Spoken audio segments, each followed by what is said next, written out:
Bom, então, partindo da equação de Gibbs-Durham, a gente tem aqui o critério de equilíbrio mecânico, então dP é igual a zero, o critério de equilíbrio térmico, dt é igual a zero, e a gente resta esse componente aqui.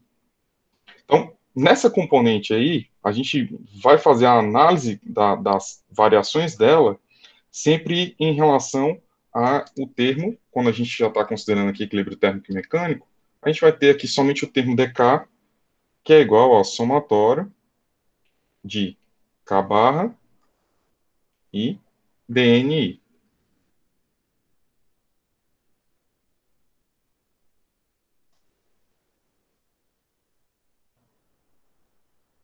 K barra I, DNI. Ok? Então, quando você faz o processo de integração, a, esse KI aqui, ele está considerando como sendo inalterado quando você não está mexendo muito no número de moles. E aí você transforma K como sendo o somatório de KI barra, que multiplica NI. Isso daqui deveria ter uma constante C. Essa constante C aqui, aí, é o que o livro está falando nessa parte, que você tem um argumento para ela, que é o argumento físico, e aí do argumento físico é você entender que KI barra é a propriedade da substância quando ela está realmente dentro da mistura. Então, se eu tenho aqui esse pote que está misturando três componentes distintos,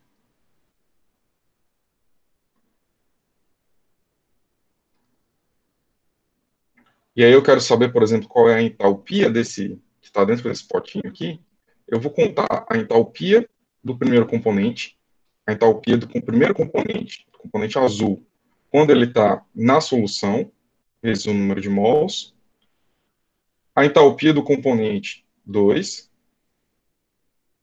quando ele está em solução, e o número de mols, a entalpia do componente 3, quando ele está em solução, e o número de mols do componente 3. Então, quando eu estou juntando isso aqui tudo, eu estou juntando toda a entalpia que está aqui dentro. Obviamente, é importante a gente entender a diferenciação entre quando eu escrevo KI e KI barra. KI seria da espécie pura e o KI barra seria o da espécie em mistura. Esse é o argumento físico. Aí ele vai falar desse teorema de Euler para poder conseguir justificar a parte matemática, que é o que está no exemplo 6.6.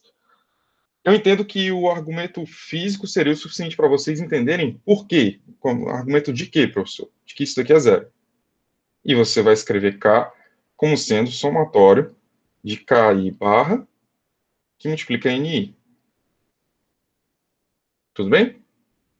Bom, então seria basicamente isso a equação de Gibbs-Durham. Então, essa é a equação de Gibbs-Durham completinha, com cada um dos seus termos e o que cada um desses termos quer dizer. A partir do momento que você faz a hipótese de equilíbrio, e aí a primeira pergunta do Lucas é muito interessante, porque e se não for em equilíbrio? Se não for em equilíbrio, você entrega para as disciplinas de fenômenos de transporte. Quando você tem uma situação em equilíbrio, aí você consegue analisar através da termodinâmica, certo? Por exemplo, tem uma definição diferente do que é equilíbrio aqui para a termodinâmica, mas ainda assim é bem similar. Você tem uma abordagem muito direta na modelagem de reservatórios que estão em equilíbrio, dito equilíbrio térmico dentro do reservatório, e daqueles que ainda não têm o equilíbrio térmico. Então, a partir do momento que você não tem o equilíbrio térmico no reservatório, a transferência de calor que está ocorrendo ali devido ao gradiente de temperatura, né, que define esse equilíbrio térmico dentro de um reservatório, justamente esse gradiente de temperatura. Então, esse gradiente de temperatura é responsável pela transferência de calor. E aí você tem, por exemplo, essa análise que vai partir de uma análise diferenciada daquela inicial, ok?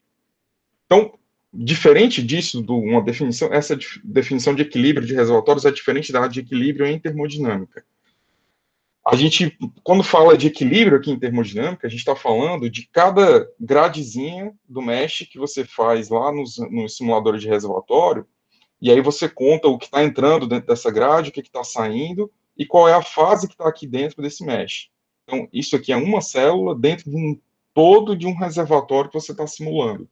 Então, aqui dentro, o equilíbrio aqui dentro, o número de fases, quais fases, qual a composição de cada uma das fases, está sendo definida pelas relações de equilíbrio.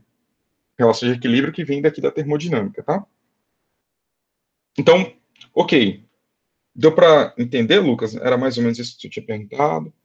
Sim, professor, entendi. Aí, no caso, quando a gente for desenvolver a equação de Gibbs do Rein para as propriedades, vai ser parecido o desenvolvimento ou vai ter algum. É é, exatamente o mesmo, o desenvolvimento. Então, quando eu estou falando de se K aqui for igual a G, por exemplo, que é a propriedade mais importante para poder a gente fazer essa análise, então eu vou escrever aqui como sendo dg, que vai ser igual a dg dp, temperatura e composição constante. Esse aqui vai ser o dp. Vai ser igualzinho a análise. Você também vai analisar a propriedade em equilíbrio, e aí depois você vai observar que vai ficar somente um trecho dela, que seria o trecho relativo à parte que você tem aqui, não K, né? G.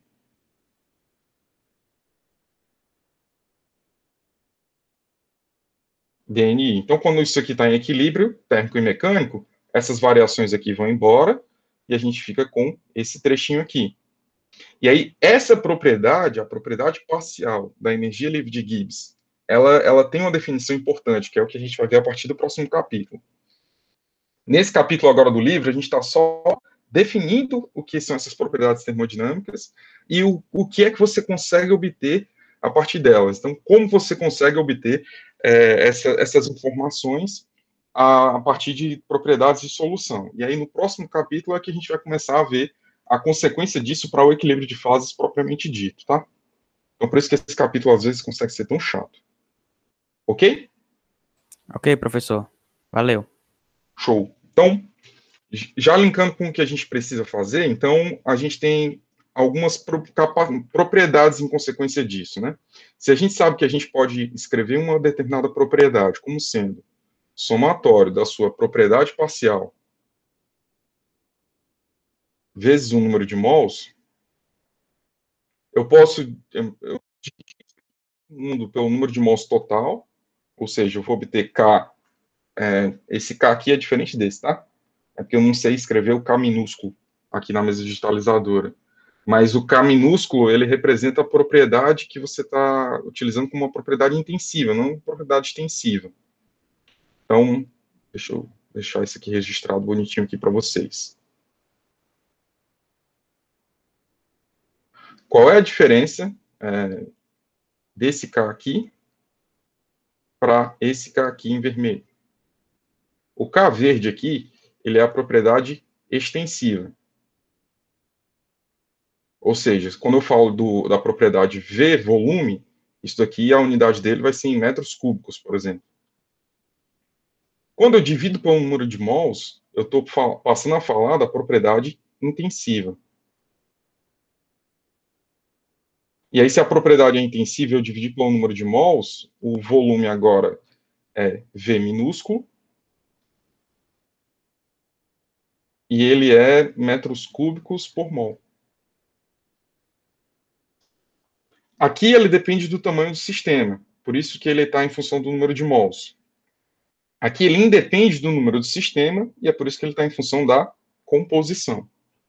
Tudo bem? Então, se eu dividir aqui pelo número de mols total, então, fazendo essa divisão, eu consigo chegar numa propriedade que ela é intensiva. E aí, por exemplo, um exemplo disso seria a propriedade volume. Então, o volume de uma determinada mistura binária, ela vai ser x1 V1 parcial mais x2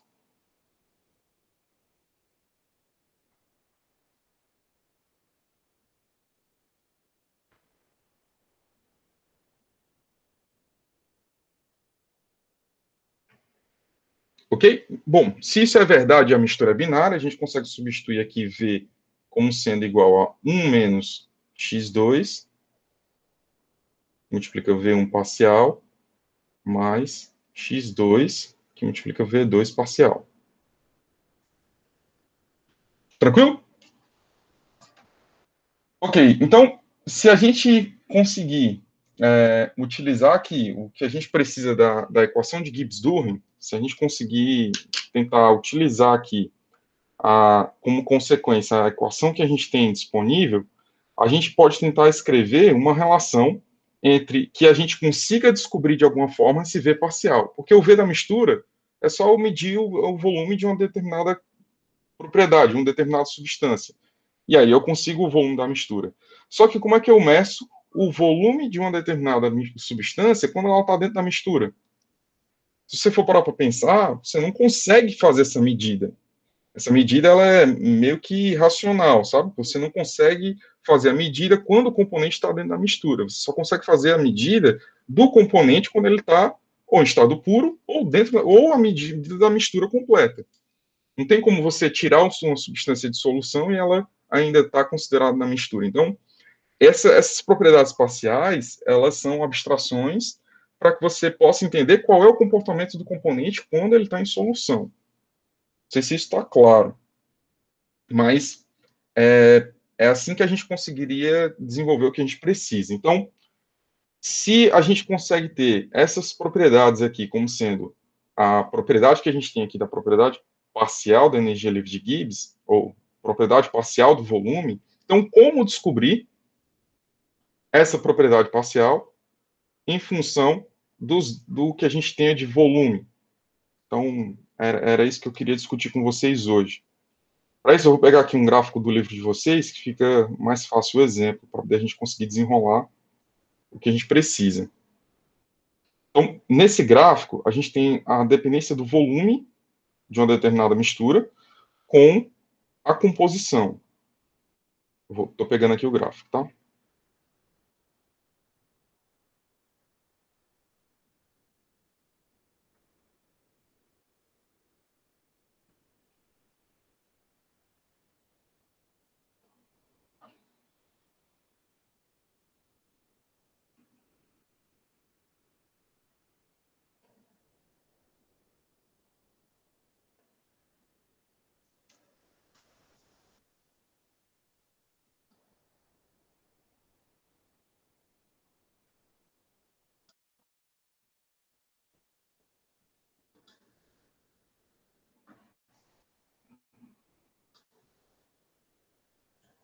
Ok, então vamos dizer que a gente tem aqui essa mistura binária, que a gente está pensando nela aqui, sendo determinada com o volume em função da composição dessa maneira. Então você tem aqui o volume molar variando em função da composição. Então, alguns pontos que são interessantes na leitura desse gráfico é você entender de quando x2 é igual a 1 e de quando x2 é igual a 0. Então, esses pontos aqui que a gente está marcando, deixa eu fazer um negócio coloridinho aqui, bonitinho. x1, x2, né? Igual a 0 e x2 igual a 1. Então, quando x2 é igual a 1, você vai ter esse valor aqui.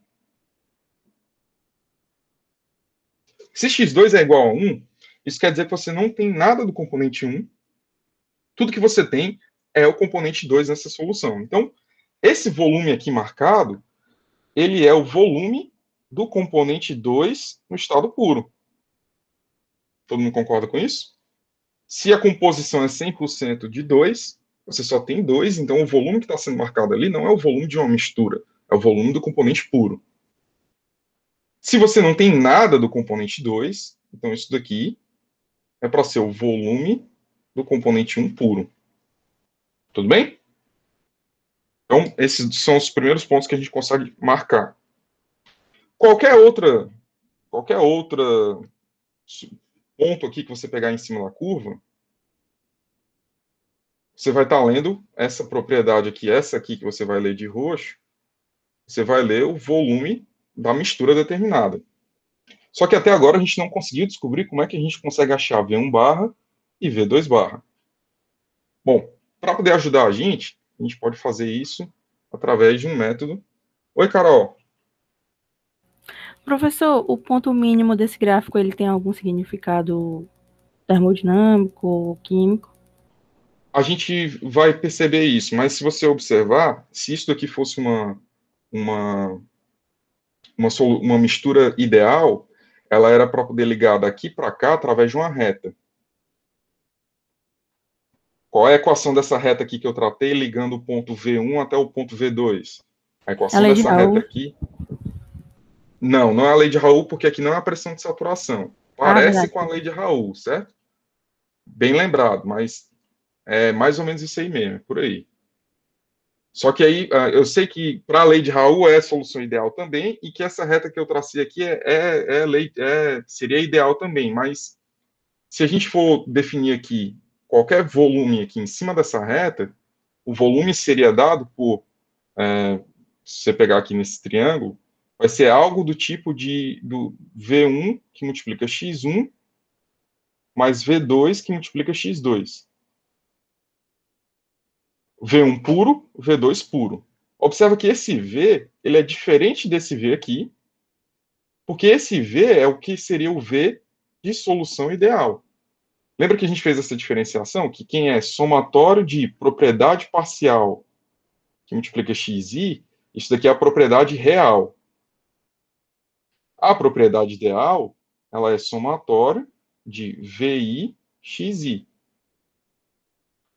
Esse VI, XI, esse VI aí que tentei escrever, ele é o componente puro, ele é o valor do componente puro. Então, essa reta seria o da solução ideal. Tudo bem?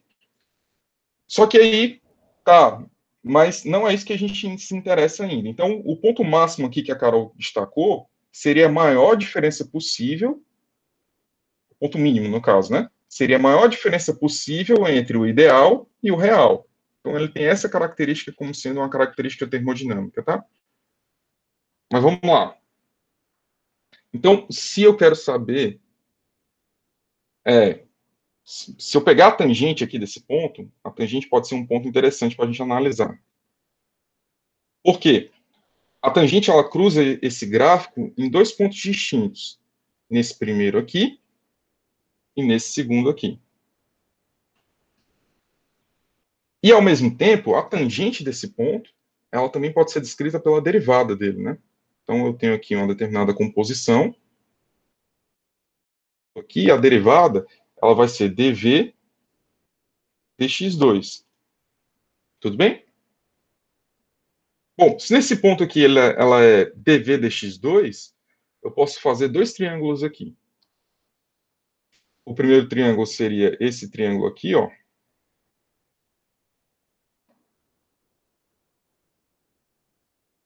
Em azul.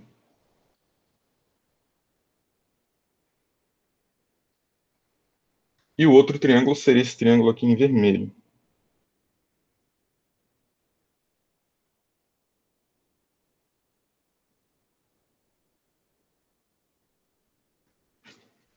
Por que esses dois triângulos? Porque aí a gente vai conseguir pegar a inclinação aqui dessa reta de duas formas diferentes. Tanto pela derivada, quanto pelas taxas de variação, né? Pela variação que você vê aqui nesse gráfico. Então, esse valor aqui, você sabe que é esse valor V2, que a gente anotou ali no quadro. Esse aqui é o valor V1. E aí a gente tem agora o tamanho dos triângulos, né? Então, se eu posso aproximar isso aqui como sendo ΔV, ΔX, seria aquela aproximação numérica da derivada, né? A gente teria que ter a mesma inclinação para todo mundo. Então, isso daqui eu posso escrever como sendo ΔV, V1 menos V2, o triângulo azul, né? Dividido por 1 menos 0, certo? E aí o outro triângulo que a gente tem seria igual à parte do vermelho. A parte do vermelho, esse ponto aqui, esse valor aqui que a gente já tinha destacado, ele é V. Então eu teria aqui V menos V2 dividido por 1 menos x1.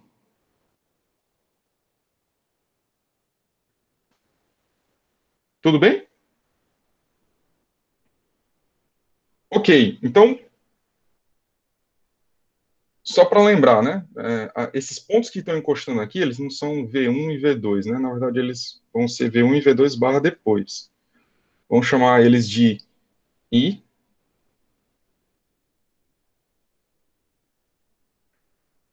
I1 e I2. Fica melhor. Só errei na nomenclatura aqui.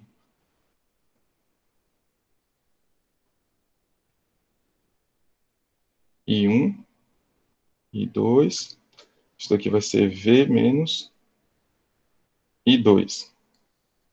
Então, quando a gente pega essas inclinações desses gráficos aqui, a gente percebe que esses valores que estão cortando o gráfico aí em cada um desses pontos é a forma que você tem para poder fazer a leitura dos gráficos. Isso a gente consegue demonstrar quando a gente consegue reequacionar aqui essa equação, colocando aqui esse dv dx2. Então, a gente tem um menos zero aqui, a gente consegue escrever v como sendo igual a I2 mais dv dx2. E a gente consegue isolar aqui esse I2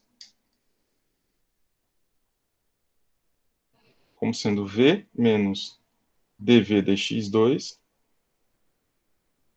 E a gente consegue, então, pegar a outra equação que a gente gerou, que é I1 menos I2, que é igual a dv dx2. Então, quando a gente consegue pegar essas duas equações, o que a gente consegue perceber? Que I2 aqui, o ponto em que você toca o gráfico, esse gráfico aqui, o ponto em que a tangente dele toca cada uma das extremidades, é justamente o ponto em que você tem da propriedade parcial molar de cada um deles. Então, vou repetir aqui devagarzinho para poder a gente pegar bem essa informação. Deixa eu pegar aqui esse gráfico num ponto mais limpo.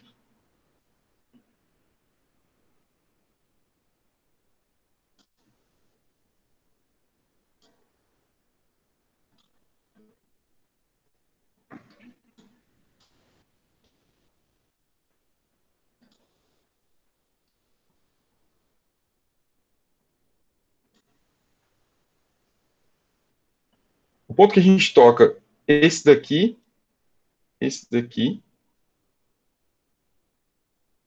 são os pontos notáveis do gráfico. A gente já entendeu que quando x2 é igual a 1, você só tem o componente 2, então isso aqui é V2, isso aqui é V1. E o que a gente estava tentando demonstrar aqui é de que quando você tem, então, considerando a derivada dessa substância, então, a derivada nesse ponto, é para esse ponto o valor que você tem de V2 barra e V1 barra. Então, esse seria o método gráfico de como determinar as propriedades parciais molares. Então, de maneira gráfica, a gente consegue determinar através justamente de onde a derivada está encostando em cada um deles. A gente consegue obter isso, por quê? Porque se a gente pegar, então, a diferenciação da equação de Gibbs-Durham, então, deixa eu pegar aqui o valor da derivada certinho para poder ficar bem claro.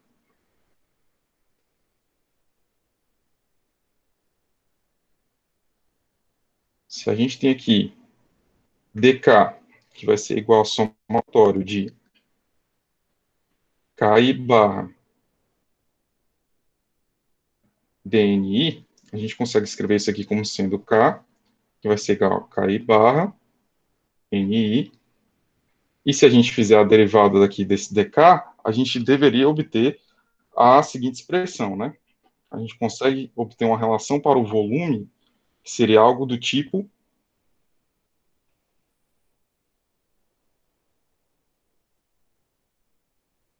aquela lá que a gente começou a escrever.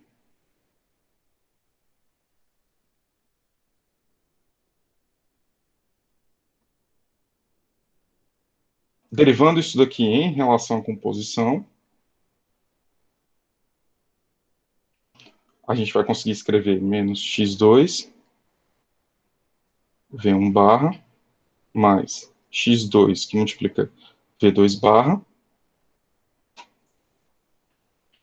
E aí isso aqui multiplicando também por x2, né? Se a gente observar, essa equação aqui, ela se encaixa direitinho com aquelas equações que a gente providenciou lá no outro exemplo. Então, por exemplo, aqui a gente tem dv dx2, que vai ser igual a v2 barra menos v1 barra. A gente fez alguma coisa parecida com isso aqui nessa aqui. Ó. Cadê a folha?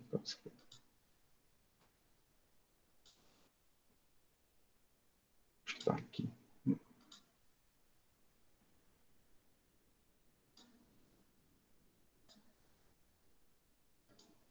Tá aqui. Então, aqui essa expressão, a gente obteve essa expressão a partir do método gráfico. E a gente obtém uma expressão muito parecida com ela quando a gente pega a derivada.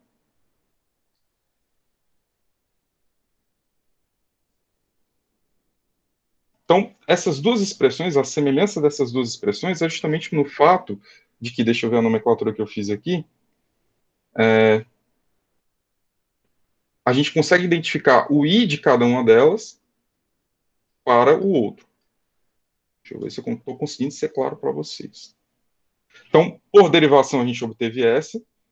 Se a gente está com essa definição correta aqui, a gente consegue, então, escrever o seguinte. Naquela semelhança de triângulos, a gente tem V1 em cima, V2 embaixo.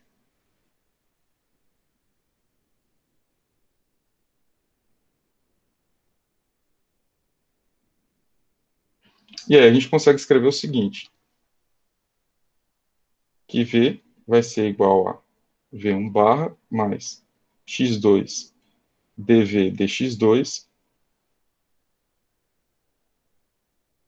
E a gente consegue escrever também a equação em função de V1. Então, se a gente conseguir escrever essa mesma propriedade aí como sendo só que para V1 barra, por exemplo, V1 barra pode ser descrito como sendo V menos x2 dv dx2. O que eu quero dizer com isso? Bom, então, quando você tiver uma propriedade, por exemplo, essa propriedade aqui, você consegue fazer a leitura da propriedade parcial de maneira gráfica quando você traça a tangente e vê os extremos dessa tangente em cada um dos pontos que você tem aqui. Ou se eu te der uma expressão para esse V. Então você tem V como função da composição. V em composição de x1 e x2. Se eu te der essa expressão, você consegue também derivar esse V para poder obter essa expressão aqui. Um exemplo disso, né? Vamos tentar fazer um exemplo. O do método gráfico é mais simples, porque é só você fazer a leitura de cada um desses pontos em que você tem aqui a derivada encostando em cada um dos limites de 0 em 1. Quando a gente tem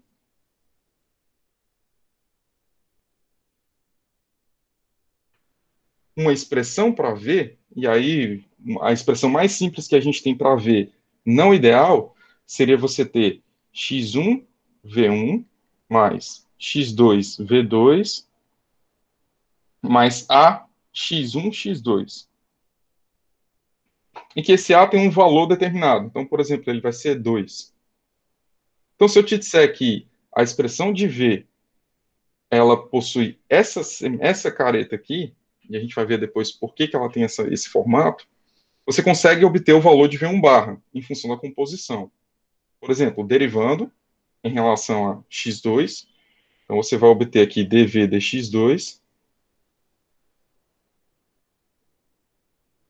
Então, quando você fizer essa derivada aqui, você vai conseguir obter uma expressão que é a função da composição e vai conseguir fazer a substituição aqui no dv dx2 e no próprio v.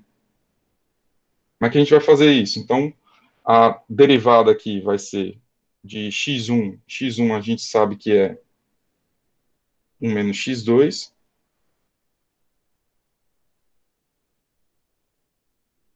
Então, se a gente está derivando isso daqui, então a gente vai ter V1 menos x2, que multiplica V1, mais x2, V2, mais 2, x1, x2. V1 é a propriedade do componente puro 1. Então, a gente está derivando isso, se eu estou derivando isso daqui, esse V1 ele vai ser zero. A variação dele com a composição é zero.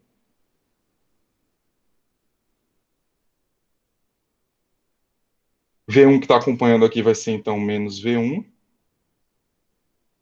Esse V2 que está acompanhando esse X2, a derivada deles dois, né? V2 é como se fosse constante, então vai ficar mais V2. Esse mais 2x1, x2, né? A gente já pode colocar aqui mais 2, que multiplica o x1, vai ficar x2 menos x2 ao quadrado. Isso aqui eu estou derivando ainda, né? Então, isso aqui vai ficar menos V1 mais V2 mais duas vezes, que multiplica. Aí aqui a gente tem, derivada vai ser 1 menos 2x2. Esse é o dv dx2. Então, aqui a gente consegue colocar V1 barra como sendo x1 V1 mais x2 V2 mais 2x1 x2 menos x2 que multiplica a derivada que a gente acabou de obter. Que é basicamente mão na obra, né?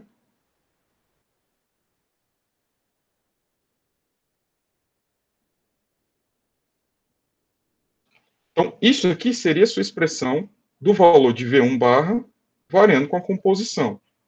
A gente consegue simplificar ela um pouquinho. Vamos ver até onde a gente consegue simplificar isso daqui. A gente vai ter, então, mais x1v1 menos x2v2 mais duas vezes x2 que multiplica 1 menos 2x2. Então, aqui, esse x2 vai embora com esse x2. A gente teria, então, aqui v1 barra, que é igual a 2x1v1, 2x1v1, mais 2x1, que multiplica x2, mais duas vezes x2, 1 menos 2x2. Ok? Ainda tem como simplificar mais aqui, e fica mais fácil quando você deixa tudo em função só de x1 ou só de x2. Mas mesmo assim, aqui você chegou a uma expressão de V1 barra. Então, no método gráfico, você consegue ter uma identificação meio que qualitativa para saber o quanto você está diferenciando o volume parcial do componente na solução do volume do componente puro. Então, você consegue fazer esse comparativo entre as propriedades diretamente. E você também consegue fazer isso através, analiticamente, se você receber uma expressão para isso. Então, normalmente você tem essa expressão, que ela tem normalmente esses dois componentes. Você tem aqui x1 mais x2v2, mais esse termo. Mais um termo que é desse gênero, ok? E aí você consegue chegar no valor de V1 barra para cada um deles. Bastando assim você utilizar as expressões que a gente viu aqui de alguma forma. Você, por exemplo, utilizando essa expressão aqui, em que você deriva a relação do volume com a composição, utiliza a própria relação do volume com a composição para obter quem é V1 barra. V2 barra você consegue tirar de duas formas, né? Você tem aqui V, que é igual a x1 V1 barra, mais x2 V2 barra. Então você consegue tirar, se você sabe quem é o x1, você consegue obter a expressão para quem é o V2. Se você sabe quem é V1 barra, você consegue expressar quem é V2 barra, também através dessas equações. Ok? A última coisa da aula de hoje seria a gente conseguir relacionar uma outra definição que está faltando ainda para a gente. E aí eu acho que é a última definição das tantas que a gente está vendo. Deixa eu tentar colar isso aqui. Pronto. Então, a última definição que a gente tem para ver seriam casos extremos aqui, casos limites. O primeiro caso limite é quando essa derivada ela está passando aqui nesse ponto. Ó. Deixa eu ver se eu consigo desenhar direitinho.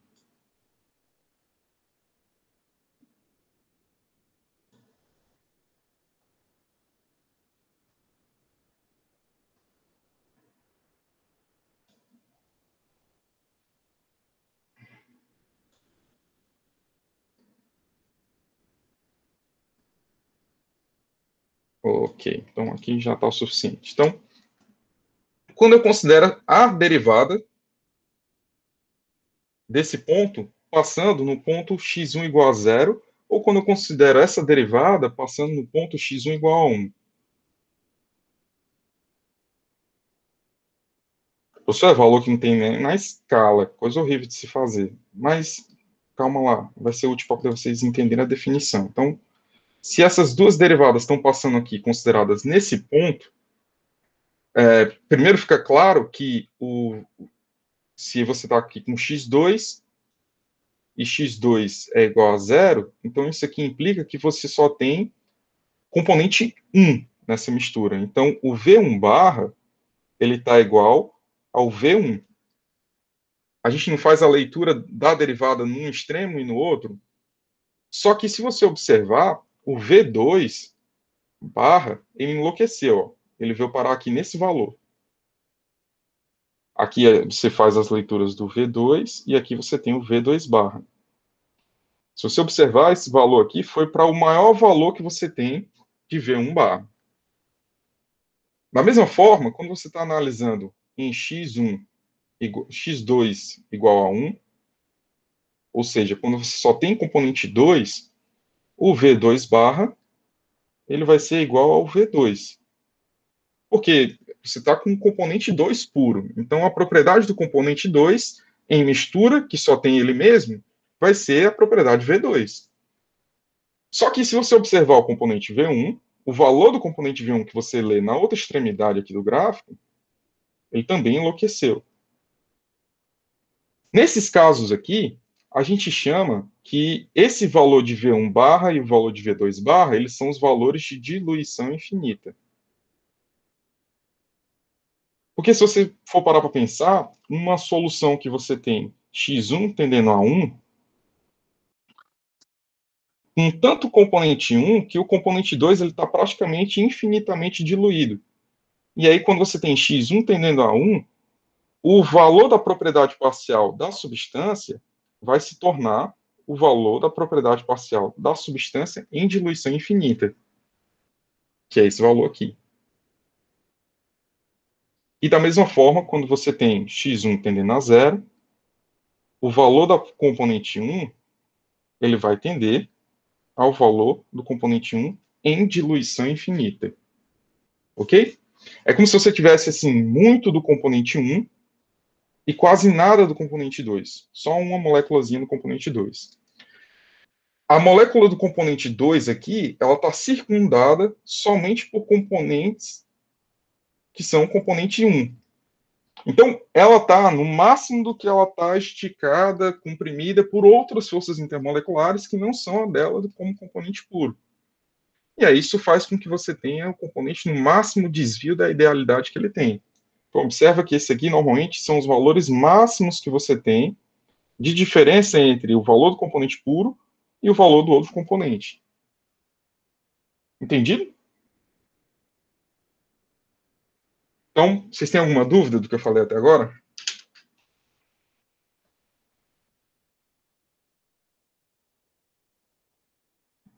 Sem dúvidas. Então, o que a gente precisa é fazer alguns exercícios para a gente conseguir sedimentar o que a gente está falando aqui.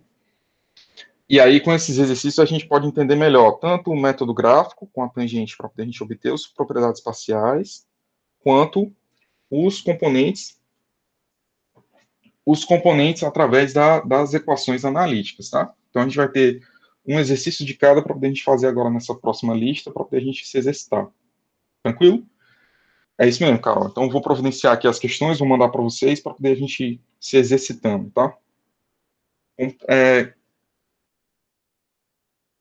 basicamente manuscrito, né? Porque são os dois métodos que eu mostrei aqui para vocês. É interessante que vocês façam esse manuscrito mesmo, sem precisar fazer a derivada de maneira computacional, e aí você consegue desenrolar. Tá bom? Então, é basicamente manuscrito mesmo. Sem dúvidas, gente. Então, valeu, gente. Até mais.